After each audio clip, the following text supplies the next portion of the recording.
Você vai fazer a segunda fase do exame da OAB e está inseguro em relação às preliminares de mérito que poderão cair na sua prova?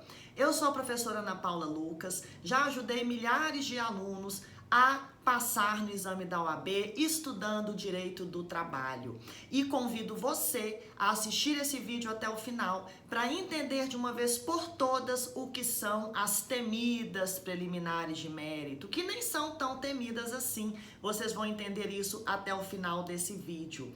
Mas fato é que uma das principais dúvidas e dos principais questionamentos dos meus alunos diz respeito às chamadas preliminares de mérito. O que são as preliminares de mérito? Como identificá-las no enunciado da sua prova? Quais são as principais preliminares cobradas pela prova? Então você vai assistir esse vídeo até o final e vai anotar aí todas as dicas que eu vou passar para você a partir de agora. Combinado? Vamos lá então. Preliminar de mérito, pessoal, dentre as principais peças, né, que poderão vir na sua prova, existem duas onde é muito comum que venha aí uma ou mais preliminar de mérito, tá? Essas duas peças são a contestação e o recurso ordinário. Se você aprender as preliminares em si, você vai conseguir fazê-las na contestação ou no seu recurso ordinário, tá bom? O que são as chamadas preliminares de mérito, né? Veja bem, quando você pegar o enunciado da sua prova, né, e verificar ali a existência de qualquer problema de natureza processual, muito provavelmente você estará diante de uma preliminar de mérito. As preliminares de mérito, elas são defesas contra o processo ou contra a ação.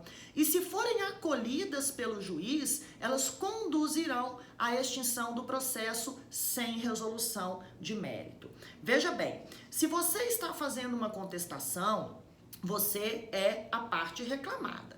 E é do seu interesse que você extermine ali, né, logo de início, extermine ali de forma preliminar aquele pedido, não é isso? Então, por esse motivo é que alegar a preliminar de mérito é muito importante. Por quê? Se o juiz acolhe a sua preliminar, ele sequer chegará a analisar o mérito daquele determinado pedido, tá bom? Quando nós falamos em preliminar de mérito, nós vamos nos basear em dois artigos, tá? O artigo 337 do CPC, que traz as hipóteses de preliminar de mérito, e esse artigo 337, nós vamos alegá-lo na fundamentação da sua tese ali, da sua preliminar.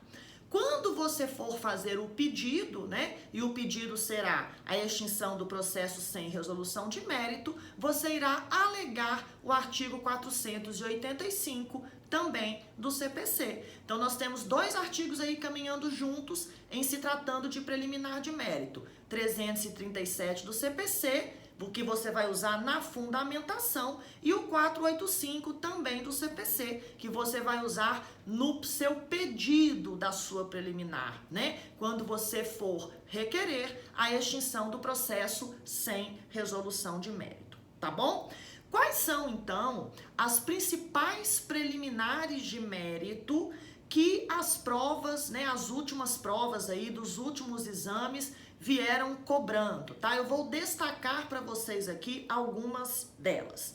A primeira preliminar de mérito que pode aparecer é a inexistência ou a nulidade da citação. Lembram que no início desse vídeo eu disse para vocês que preliminar de mérito diz respeito a um vício, né, de natureza processual. Algo não está certo processualmente falando, e nós vamos alegar isso em sede de preliminar.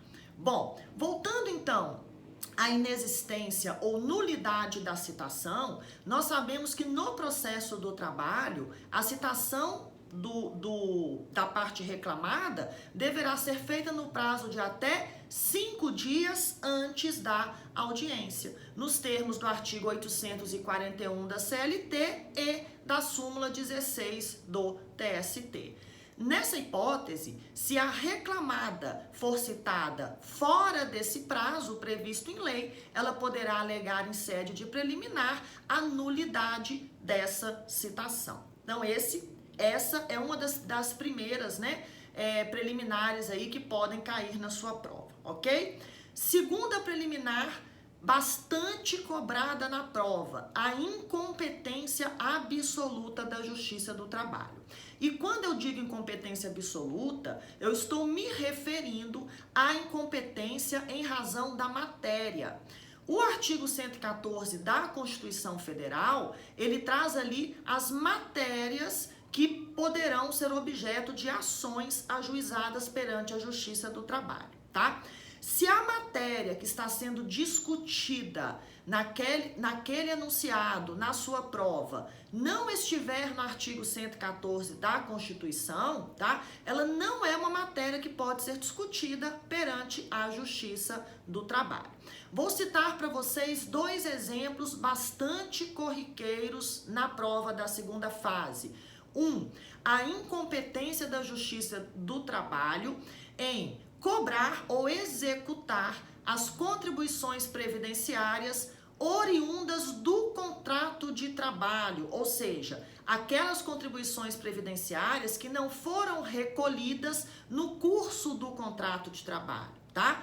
A Justiça do Trabalho não tem competência para cobrar esse tipo de contribuição previdenciária. Tá bom? Então, se isso vier na sua prova, você vai alegar o quê? A incompetência absoluta da Justiça do Trabalho em relação à cobrança das contribuições previdenciárias que não foram recolhidas durante aquele contrato de trabalho, tá? Isso está embasado no artigo 876, parágrafo único da CLT, mas também na súmula vinculante 53 do STF e na súmula 368, inciso 1 do TST. Esses dispositivos legais, eles preveem que a Justiça do Trabalho é competente apenas para executar as contribuições previdenciárias que surgem, que nascem de uma sentença trabalhista ou de um acordo firmado perante a Justiça do Trabalho. Um outro exemplo muito comum em relação à incompetência da Justiça do Trabalho são as matérias de natureza penal, como, por exemplo, a que está prevista no artigo 49 da CLT.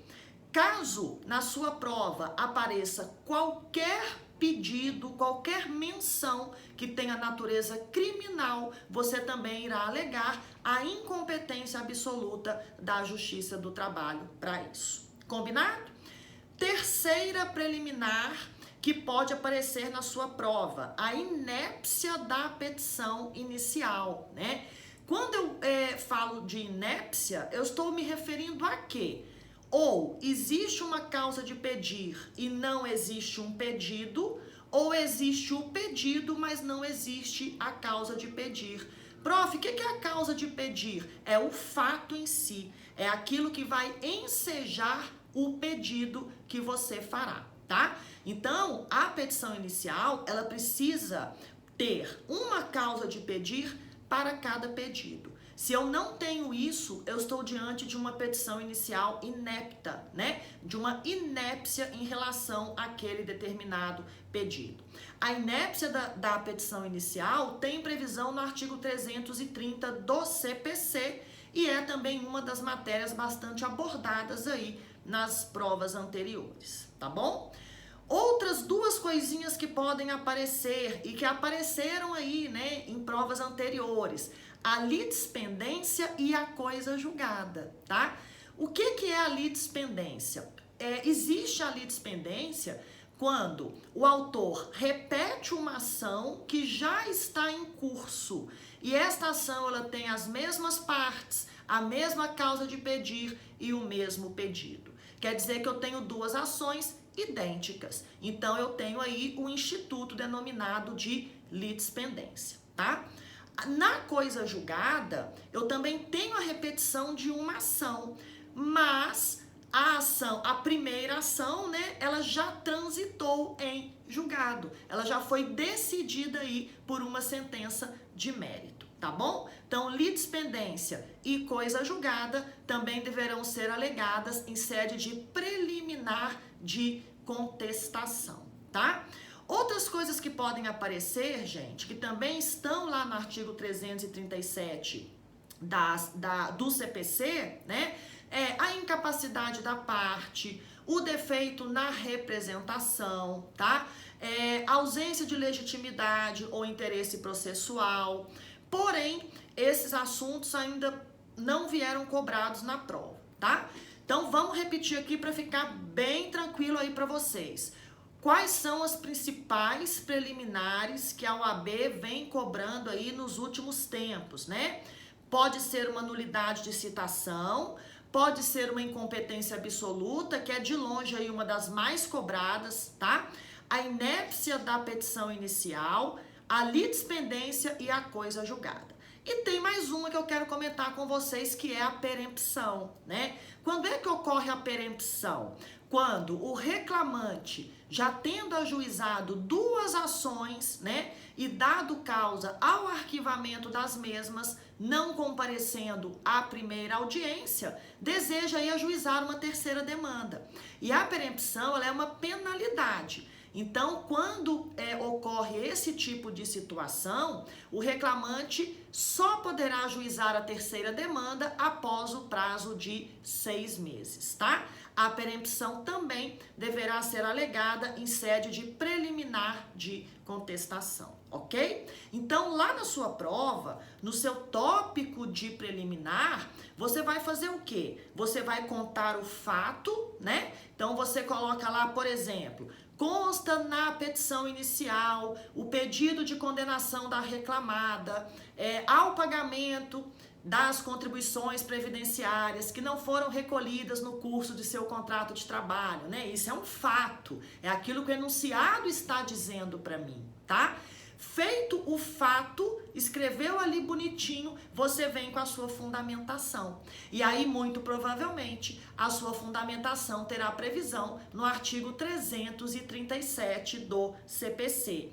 Não se esqueçam também de citar o artigo próprio daquela fundamentação. Na hipótese das contribuições previdenciárias, você poderia citar aí o próprio artigo 114 da Constituição Federal, poderia citar aí a súmula 368, inciso 1 do TST, a súmula vinculante 53 do STF, tá? Então, é sempre bom que você faça uma fundamentação de forma completa. Não se esquecendo, todavia, de citar que, né, de acordo com o artigo 337 do CPC, e aí você deverá verificar o inciso próprio, tá, da sua hipótese, tal matéria é objeto de preliminar, tá bom?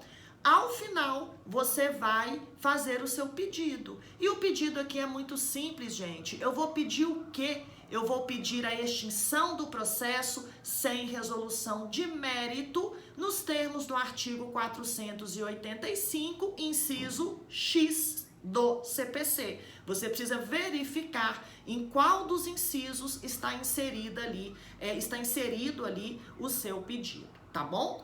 Para a gente finalizar essa nossa conversa, eu quero falar um pouquinho com vocês sobre como vocês irão identificar a preliminar de mérito quando vocês estiverem ali diante daquela folhinha de papel, né? Diante daquele enunciado da sua prova, tá?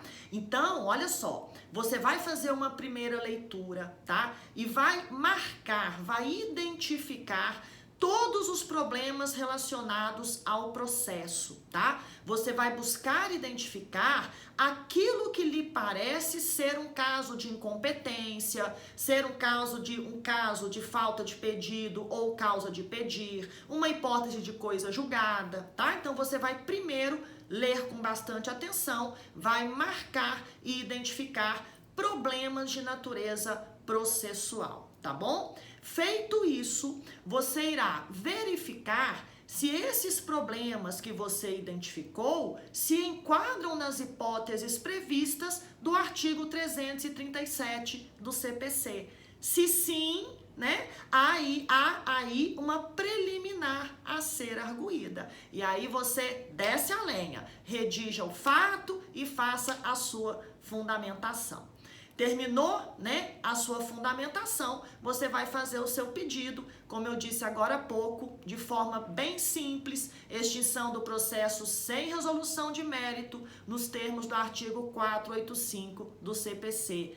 Pensa assim, olha, eu sou a reclamada, eu quero acabar com esse problema o quanto antes. Então eu quero que em relação a esse pedido determinado, né, eu quero que essa questão sequer chegue à análise do mérito, tá bom? É isso que vocês precisam saber para identificar e para redigir na sua prova, seja na contestação, seja no recurso ordinário, as chamadas preliminares de mérito, tá bom?